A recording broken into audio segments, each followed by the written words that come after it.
সমাজে আমি কিভাবে মুখ দেখাবো, কিভাবে মানুষকে বোঝাবো যে অন্যের রক্তের সন্তানকে নাতে হিসেবে নিয়ে যাচ্ছে?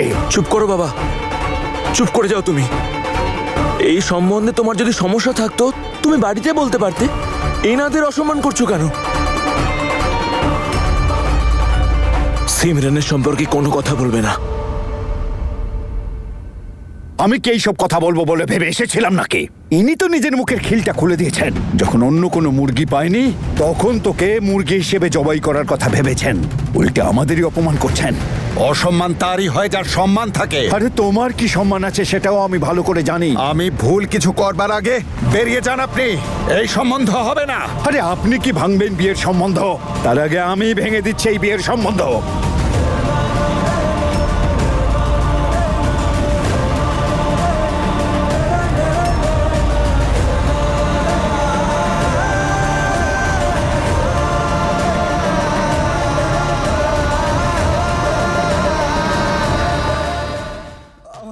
আমার খুব ভয় করছে জাসমিন, আমার আমার খুব ভয় করছে। আরে অমৃত, তোমার এ কি অবস্থা হয়েছে বলো তো? আর তুমি তো খাবারও খাওনি কেন? কি হয়েছেটা কি তোমার? জাসমিন, জাসমিন, আমি কিছু খেতে পারছি না, না ক্ষুধা আছে না তৃষ্ণা। আমার খুব ভয় করছে জাসমিন, আমি কিছু বুঝতে পারছি না আমি কি করব। অমৃত, অমৃত, কোনো ব্যাপার না, দেখো আমি আছি তো তোমার সঙ্গে। প্লিজ আমাকে একটু বিশ্বাস করো, আমি এতক্ষণ পর্যন্ত সব সামলেছি তো, এরপরেও আমি সামলে নেব। তুমি প্লিজ শান্ত হও। এটা এত সহজ নয় জাসমিন, এত সহজ না। আমার খুব ভয় করছে জাসমিন। শান্ত হও। তুমি যখন এত কিছু জানো তখন এটাও জেনে রাখো যে জ্যাসমিন তোমার সঙ্গে আছে আর তোমার কোনো ক্ষতিও হতে দেবে না। সিমরান, বাবা, সিমরান এদিকে আয়। প্লিজ বাবা, বাবা, সিমরান দিদিকে কিচ্ছু বলবে না। তোমার প্রশ্রয় ওরা বিগড়েছে। আরো কত অপমানিত হতে হবে আমায়? আমার মনে হচ্ছে নিজেকে শেষ করে ফেলি। আজ তোর জন্য এই দিনটা দেখতে হলো আমাকে। তোর এই সব কাণ্ড কারখানার জন্য লোকে আমার দিকে আঙুল তুলছে, কথা শোনাচ্ছে। তুই আর বীর মিলে আমাকে দুঃখ আর অপমান ছাড়া কি দিয়েছিস? এদের দুজনের যা করবার করে দিয়েছে, আমার যতটা বদনাম করতে চেয়েছিল করে দিয়েছে ওরা। এবার যদি আমাকে বাঁচাতে চাও তোমরা, তাহলে মাহি আর অমৃতকে সামলাও। আর আর কিছু করার নেই জাসমিন, অনেক বড় ভুল হয়ে গেছে জাসমিন। আমার বেল করানো তোমার উচিত হয়নি, ভুলটা তো আমিই করেছি, তাই না বলো জাসমিন? অমৃত, আমার কথাটা শোনো, তুমি কোনো অন্যায় করোনি। এটা একটা অ্যাক্সিডেন্ট ছিল, এটা যার তার সাথে কিন্তু হতে পারে। অ্যাক্সিডেন্টেরও সাজা হয় জাসমিন, যেটা আমার পাওয়া উচিত ছিল। কিন্তু তুমি আমাকে হেল্প করলে কেন? আমাকে হেল্প করার জন্য তুমিও তো ফেঁসে যেতে পারতে।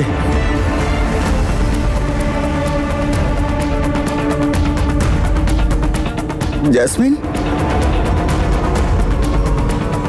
তুমি তো আমার ফ্যামিলিকে ঘৃণা করো না, তাহলে তুমি আমাকে হেল্প করলে কেন? হ্যাঁ, আমি ঘৃণা করি, কিন্তু তোমার বাড়ির লোককে, তোমাকে নয়। তোমাকে তো আমার বরাবরই খুব ভালো লাগে অমৃত। আর যখন আমার সঙ্গে কেউ ছিল না তখন একমাত্র তুমি তো ছিলে যে আমায় সাহায্য করতো। আমি কাকে কি হেল্প করবো জাসমিন? আমার আমার খুব ভয় করছে জাসমিন, আমার খুব ভয় করছে জাসমিন। আমি কিছু বুঝতে পারছি না কি করবো। শান্ত হও অমৃত, শান্ত হও, রিল্যাক্স। আর তোমার জায়গায় যদি অন্য কেউ থাকতো সেও এটাই করতো। তুমি একদম ঠিক করেছো, কোনো অন্যায় করোনি তুমি। আমি তোমার সিচুয়েশন বুঝতে পারছি। হ্যাঁ, আমি জানি যে এরকম ধরনের অ্যাক্সিডেন্ট কেসে যাবজ্জীবন কারাদণ্ড হয় বা ফাঁসিও হয়ে যেতে পারে। তুমি একদম ঠিক ভাবছো, আমি তোমার কথাটা বুঝতে পারছি। কিন্তু তুমি চিন্তা করো না, আমি সব ঠিক করে দেবো। তুমি আমাকে ভরসা করো। এরপরে কি হবে জাসমিন? আমার কি জেল হয়ে যাবে? আমার কি ফাঁসি হয়ে যাবে? জাসমিন, আমি মরতে চাই না জাসমিন, আমি মরতে চাই না জাসমিন। আমার ভয় করছে জাসমিন, আমার সত্যি খুব ভয় করছে। আমি জেলে যাবো না, আমি জেলে যাবো না। অমৃত, তুমি আমার মা বাবা কি ভাববে জাসমিন? প্লিজ জাসমিন, আমাকে বাঁচাও প্লিজ, প্লিজ জাসমিন। তুমি প্লিজ শান্ত হও অমৃত। জাসমিন,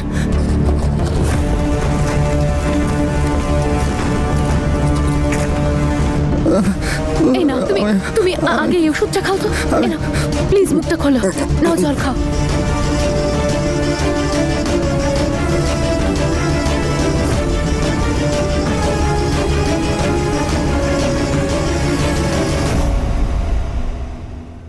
তুমি ঘুমো এবার।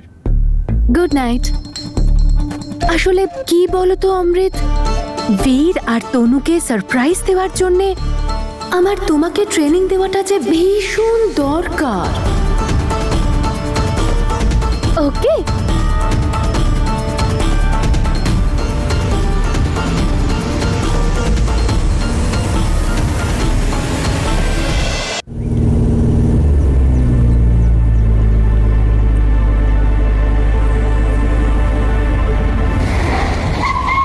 হাই,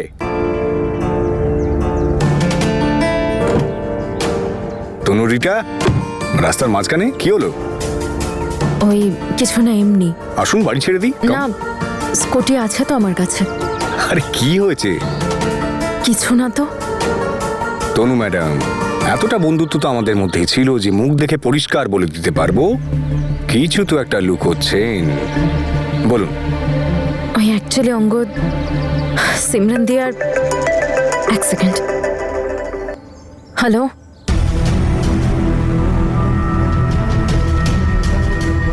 ওহো ঠিক আছে, আমি এক্ষুনি আসছি। সরি অঙ্গদ, আমায় যেতে হবে।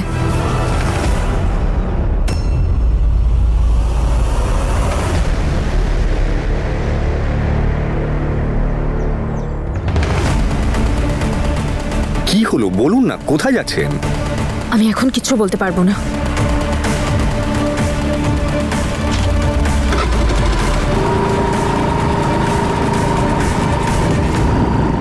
আপনি বলুন চাই না বলুন, আমি জানি যে ফোনটা ওই বীরই করেছিল, আর যাচ্ছেনও আপনি ওরই কাছে।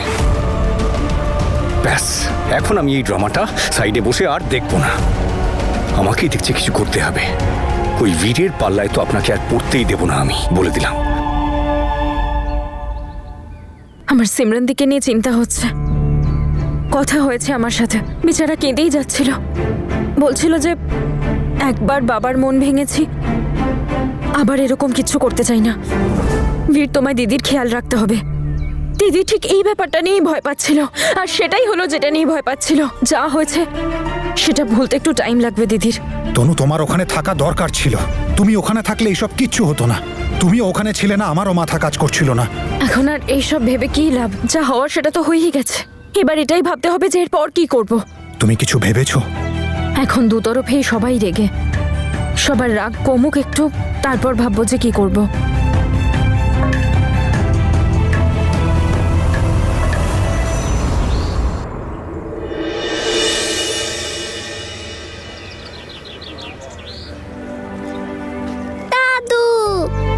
আরে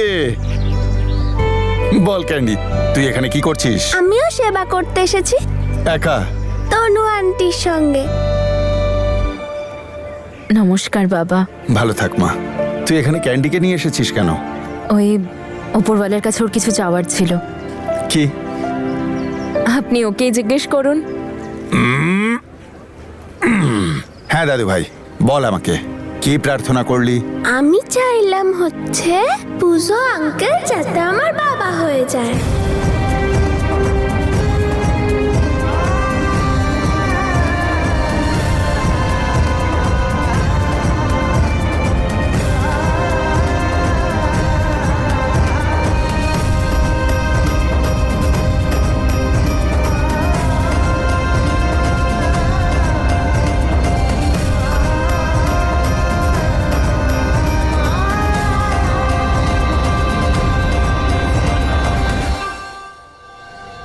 তুমি এখানে?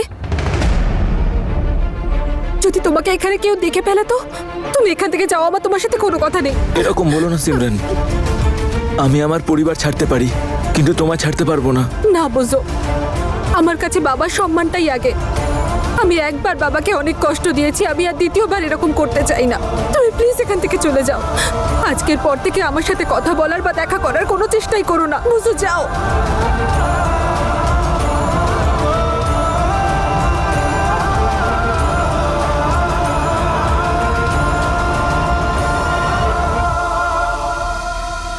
তোমার ওখানে যাওয়ার কি দরকার ছিল?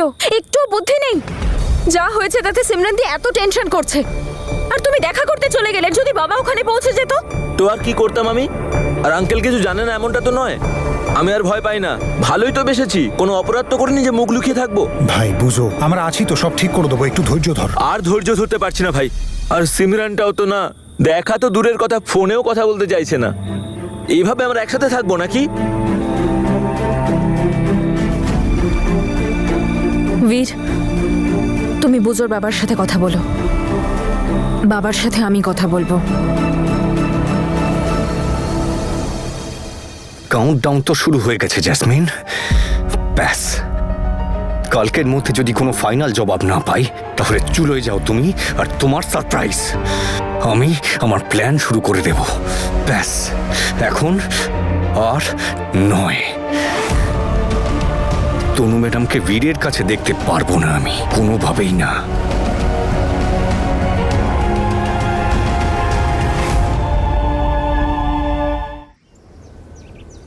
বাবা,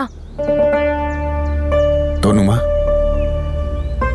কেমন আছিস বল? ভালো আছি। আজ আবার এখানে এসেছিস? কাল তো ক্যান্ডিকে সঙ্গে এনেছিলি। যাতে বুঝোর ব্যাপারটা আমি মেনে নিই। আজ কার জন্য এসেছিস? বাবা, আমি ক্যান্ডিকে আপনাকে বোঝানোর জন্য আনিনি। ও নিজেও এটা চায় যে বুজো ওর বাবা হোক। আর আপনার কাছে আমি ক্ষমা চাইতে এসেছি। ক্ষমা? কোন ব্যাপারে? ম্যারেজ বিউরোর আইডিয়া আমার ছিল। সরি বাবা, কিন্তু আমার কাছে আর কোনো উপায় ছিল না আপনাকে এটা বোঝানোর জন্য যে সিমরানদির জন্য বুজো ভালো ছেলে। আর ওই সঠিক পাত্রের বাবা আমায় কতটা অপমান করলো, সিমরানকে কতটা অপমান করলো। আমি জানি বাবা যে সিমরানদিরও ভুল আছে, কিন্তু যখন দিদি নিজের ভুল বুঝলো তখন সেটা মেনে নিয়ে দিদি বাড়িতে ফিরে এসেছিল। আর এখন দিদির কাছে পরিবারের থেকে, আপনার থেকে বড় আর কিচ্ছু নেই। আমার কাছে বাবার সম্মানটাই আগে। আমি একবার বাবাকে অনেক কষ্ট দিয়েছি, আমি আর দ্বিতীয়বার এরকম করতে চাই না। সবকিছু ভুলে যান বাবা, আর এই কথাটা শেষ করুন, কারণ যদি আপনি কিছু না বলেন তাহলে এটা কোনোদিনও শেষ হবে না। আর কে বলতে পারে ভবিষ্যতে যদি এইটাই একটা নতুন ভুলের সূচনা করে। সিমরানদি নিজের খুশির কথা হয়তো নাই ভাবতে পারে, কিন্তু হতে পারে ক্যান্ডির জন্য, ওর ফিউচারের জন্য বুজোর পাশে থাকতে দিদি বাধ্য হয়ে পড়ে। হতে পারে ক্যান্ডির জন্য দিদি আবার বাড়ি ছেড়ে চলে গেল। চলে যাক, কে বাধা দিয়েছে? কেন রয়েছে আমার বাড়িতে?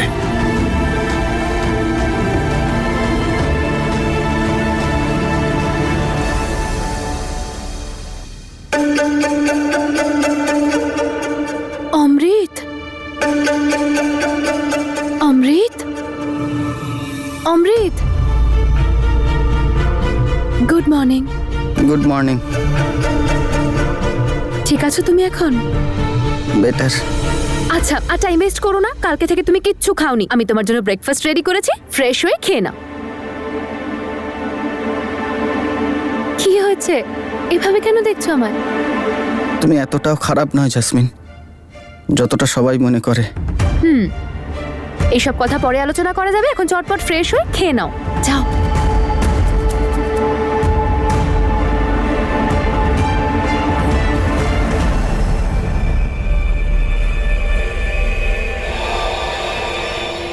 কোনো মানুষের সর্বনাশ করতে হলে আগে তার মন জয় করতে হয়।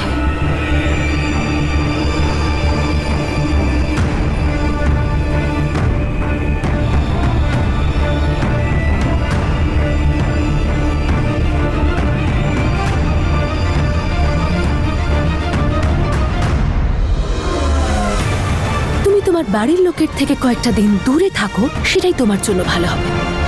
আর আমার সারপ্রাইজের কাউন্টডাউন যে শুরু হয়ে গেছে।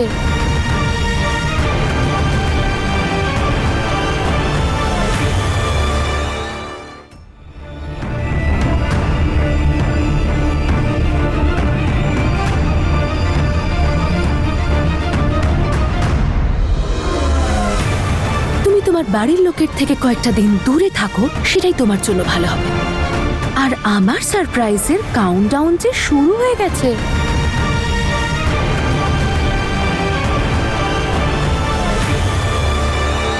বুঝো খুব ভালো ছেলে বাবা, আর ও সিমরানদির পাশে তখন ছিল যখন আপনি ছিলেন না। খুব ভালোবাসে ও দিদিকে। দিদির সাথে যা হয়েছে ও সব কিছু জানে, কিন্তু তাতে ওর কিচ্ছু যায় আসে না।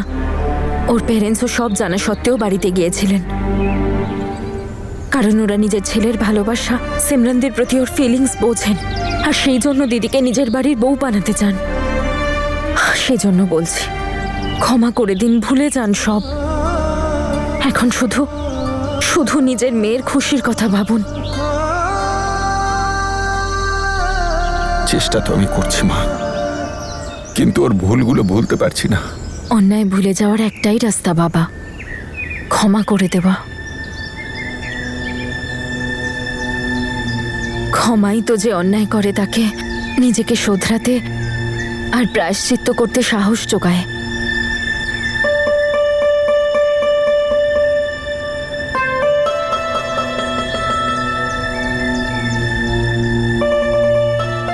এত বড় কথা তুই একজন বাবাকে বোঝাতে পারছিস, কিন্তু নিজেকে বোঝাতে পারছিস না। যদি ক্ষমা করা এতটাই জরুরি, তো এমনও আরো কেউ আছে যাকে ক্ষমা করা যায়। তুই ক্ষমা করতে পারিস না বীরকে? ওকেও শোধরানোর সুযোগ দে মা। ওর অনুশোচনার মূল্য দে। এমন না হয় ওর মনোবলটাই ভেঙে যায়। আমি ওকে দ্বিতীয় সুযোগ দিয়েছি, আশা করছি তুইও দিবি।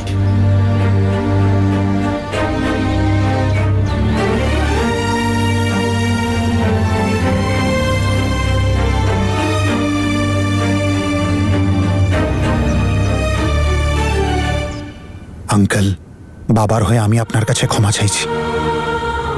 আসলে উনি বুজোকে আমার মতোই দেখেন, নিষ্কর্মা একটি ছেলে। আপনাকে অসম্মান করার উদ্দেশ্য ওনার ছিল না। প্লিজ ক্ষমা করে দিন।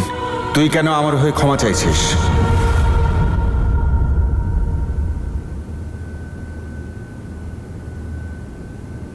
ক্ষমা আমি নিজে চাইব।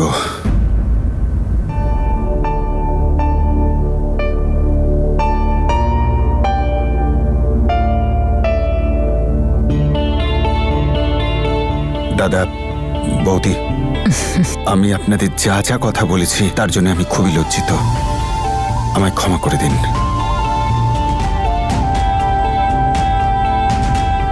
আমার ভুলের শাস্তি আমার মেয়ে যেন না পায়।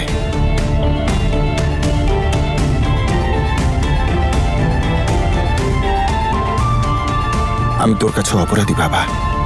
ছোটবেলা থেকে দেখছি, তবুও তোকে চিনতে পারিনি। রাগের বশে অন্ধ ছিলাম, কিন্তু আজ দেখতে পাচ্ছি যে দোষটা তোর আর সিমরানের ছিল না, দোষটা আমার ছিল। কখনো কখনো বড়দেরও ছোটদের থেকে শেখার থাকে। নতুন প্রজন্মের নতুন চিন্তাধারা অনেক পরিবর্তন আনতে পারে। না হলে আমরা তো পুরনো চিন্তাধারাই বেঁচে থাকার আধার ভেবেছিলাম। তোকে নিয়ে আমার গর্ব হয় মা। যে কথা একজন বাবা বুঝতে পারেনি, সেটা তুই নিজে বুঝেছিস আর বাকিদেরও বুঝিয়েছিস। পারলে আমায় ক্ষমা করে দিস। প্লিজ আঙ্কেল, এরকম বলবেন না।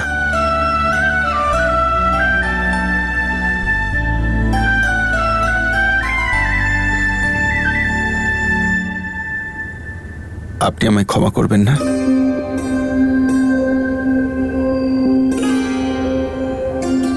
রাজি হয়ে যাও।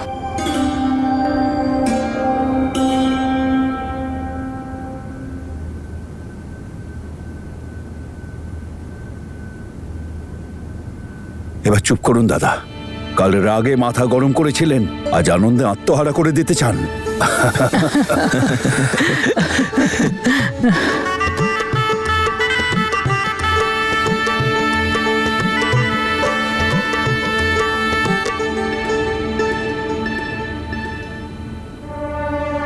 যেভাবে তোমার সাথে অন্যায় হওয়া সত্ত্বেও তুমি আমাকে হেল্প করলে, সেভাবে হয়তো কেউই করতো না।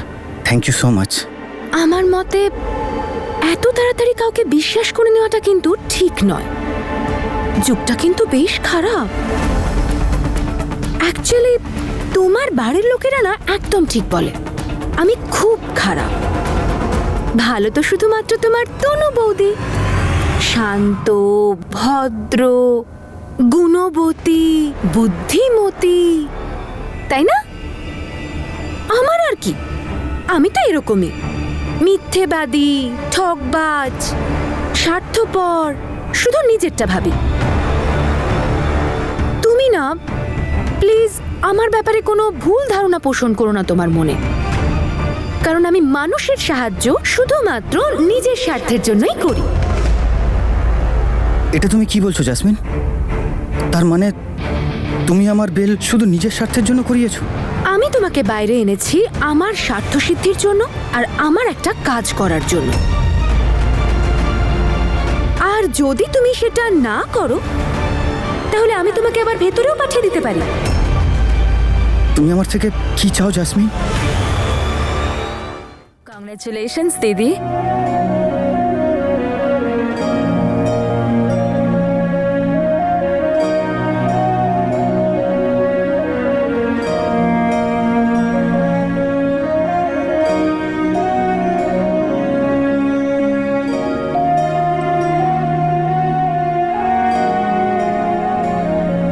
মা, আজ অমৃত এলো না? ওর তো আজকে আসার কথা ছিল। হ্যাঁ, কিন্তু আসছে না আজ। মেসেজ করেছিল, কে জানি কি কাজ করছে, দুদিন হয়ে গেল ফোনও করেনি। যদি তুমি নিজের গর্দান ফাঁসির দড়িতে না ঝোলাতে চাও তাহলে তোমাকে আর তোমার গোটা পরিবারকে আমার এই আঙুলের ইশারায় নাচতে হবে।